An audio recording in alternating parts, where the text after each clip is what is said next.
तुळजापूरची तुळजाभवानी ही महाराष्ट्रातल्या असंख्य कुटुंबांची कुलस्वामिनी आहे. धाराशिवमधील तुळजापूरमध्ये वसलेल्या तुळजाभवानीच्या मंदिराला वर्षातनं लाखो भाविक भेट देत असतात. महाराष्ट्राचं आराध्य दैवत छत्रपती शिवाजी महाराज हे देखील तुळजाभवानी मातेचे निस्सीम असे भक्त होते.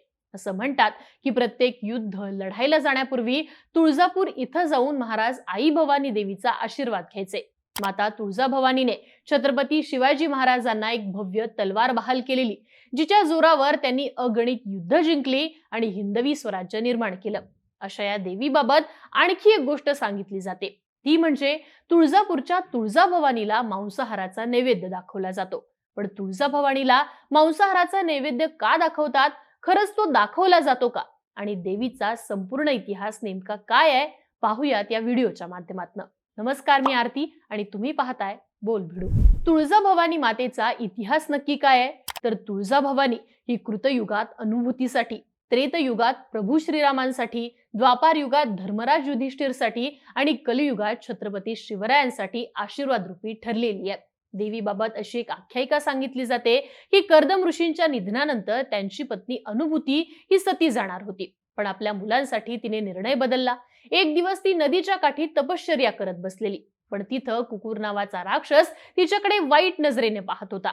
या राक्षसापासून वाचावं म्हणून अनुभूतीने आदिमायेचा धावा केला. तिच्या रक्षणासाठी आदिमाया प्रकट झाली. देवी आणि राक्षस यांच्यामध्ये युद्ध झालं आणि देवीने राक्षसाचा वध केला.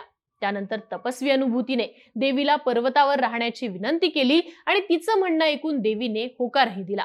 त्यानंतर देवीने अनुभूतीच्या विनंतीवरून यमुनाचल उर्फ बालाघाट या पर्वतावर अखंड वास्तव्य केलं. याच बालाघाट डोंगरांच्या वरच्या यमुनाचल या डोंगरावरती तिचं मंदिर बांधण्यात आलं, जे तुळजापुरात आहे. आता पाहूयात तुळजाभवानीच्या मंदिराचा इतिहास काय. तर आदि शंकराचार्यांनी मातेची मूर्ती श्रीयंत्रावरती उभी केल्याचं सांगितलं जातं. मंदिराचं गर्भगृह, सभामंडप, होमकुंड, कल्लोळ तीर्थ, गोमुख इत्यादी मंदिर परिसरातील अवशेषावरून हे मंदिर 13व्या शतकात बांधलं गेलं असावं, असे इतिहासकार सांगतात. देवीचं मंदिर हे हेमाडपंथी असून त्यावरती कोरीव कामही करण्यात आले. मातेची मंदिरातली मूर्ती ही काळ्या पाषाणाची आहे. मूर्तीचं वैशिष्ट्य म्हणजे ही मूर्ती स्वयंभू असून ती 3 फूट उंचीची आहे. देवीच्या पाठीवरती बाणाचा भाता आहे आणि देवीच्या मुखाच्या उजव्या आणि डाव्या अंगाला चंद्र आणि सूर्य आहेत. देवीचा उजवा पाय हा महिषासूर राक्षसावर आहे, तर डावा पाय जमिनीवर आहे आणि या 2 पायांच्या मध्ये महिषासूर राक्षसाचं मस्तक आहे. मार्केंडेय ऋषी आणि सिंह हे देवीच्या उजव्या बाजूला, तर कर्दम ऋषींची पत्नी अनुभूती हे देवीच्या डाव्या बाजूला पाहायला मिळते. देवीच्या मूर्तीची सगळ्यात महत्वाची गोष्ट म्हणजे देवीची मूर्ती एकाच ठिकाणी ठेवली गेली नाहीये. म्हणजे देवीची मूर्ती कोणत्याही ठिकाणी ठेवता येते आणि कोणत्याही दिशेने ठेवता येते. त्यामुळे या मूर्तीला चाल मूर्ती असंही म्हणतात.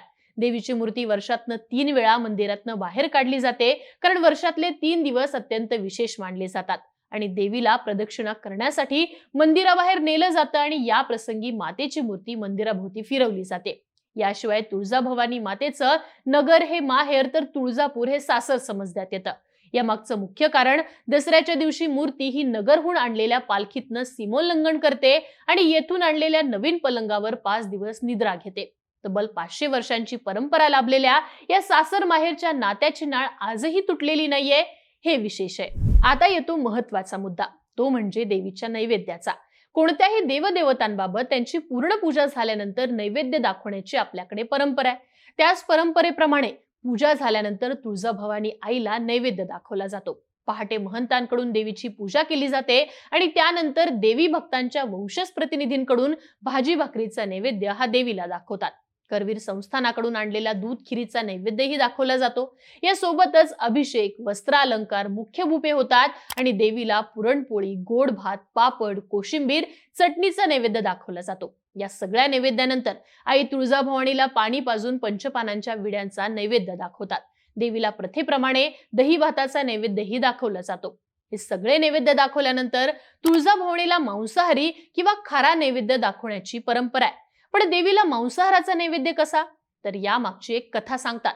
महिषासूर नावाचा राक्षस हा देवी देवतांना त्रास देत होता. तेव्हा सगळे देवीदेव एकत्र आले आणि त्यांनी ब्रह्मा, विष्णू आणि महेश यांच्याकडे या राक्षसापासून वाचवण्याची विनंती केली.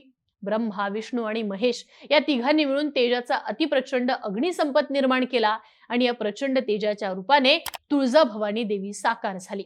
महिषासुराशी युद्ध करून जेव्हा दसऱ्याच्या दिवशी त्याचा वध होणार होता तेव्हा तो देवीला शरण आला. माझं गर्वहरण झालंय असं म्हणून त्याने आपल्या 2 इच्छा देवी समोर मांडल्या. यातली पहिली इच्छा म्हणजे त्याचं नाव देवीच्या आधी घेतलं जावं आणि दुसरी इच्छा म्हणजे त्याला आवडतो तो मांसाहाराचा नैवेद्य दाखवला जावा. देवीने त्याच्या दोन्ही इच्छा मान्य केल्या. म्हणूनच पहिल्या इच्छेप्रमाणे देवीचं नाव हे महिषासुरमर्दिनी असं घेतलं जातं. तर दुसऱ्या इच्छेप्रमाणे दसऱ्याला मांसाहाराचा नैवेद्य हा देवीच्या पायाशी असलेल्या महिषासुराला दाखवतात. हा नैवेद्य खालून वर असा दाखवला जातो, पूर्ण मुखाजवळ नेला जात नाही. त्यामुळे मांसाहाराचा नैवेद्य हा देवीला नाही तर पायाशी असणाऱ्या महिषासुराला दाखवतात. देवीला फक्त शाकाहाराचा नैवेद्य असतो, पण या दिवशी घरोघरी मांसाहाराचा नैवेद्य बनतो. याशिवाय दिवाळीची सुद्धा मांसाहार नैवेद्याची एक कथा सांगितली जाते. तुळजापूर इथल्या मंदिराचे महंत योगी माऊजींना त्यांनी एका माध्यमाशी बोलताना सांगितलंय की नवरात्रीनंतर भैरवनाथाला रम्यस्थान पाहण्यासाठी दंडकारण्यात देवी पाठवते. तिथं आल्यावर तो देवीनं त्याला का पाठवले तेच विसरला आणि देवीनं रागावून त्याला विचारलं कशासाठी पाठवलं होतं आणि काय करत आहात. त्यावेळी देवीची त्याने क्षमा मागितली. मग देवी तिथं विराजमान झाली आणि तिच्या रक्षणासाठी अष्टभैरव तिच्या जवळ राहिले. तो दिवस दिवाळीचा होता, म्हणून दिवाळीचा नैवेद्य हा काळ भैरवनाथाला मांसाहारी नैवेद्य दाखवला जातो आणि देवीलाही तोच नैवेद्य असतो आणि पाडव्याला पूर्णाचा नैवेद्य असतो. अशा प्रकारे तुळजाभवानी मातेला मांसाहारी नैवेद्य दाखवण्याच्या प्रथा आणि परंपरा सुद्धा आहेत. बाकी ही माहिती तुम्हाला कशी वाटली आम्हाला कमेंट करून नक्की सांगा आणि अशाच माहितीसाठी बोलबिडूच्या YouTube चॅनलला सबस्क्राईब करायला विसरू नका.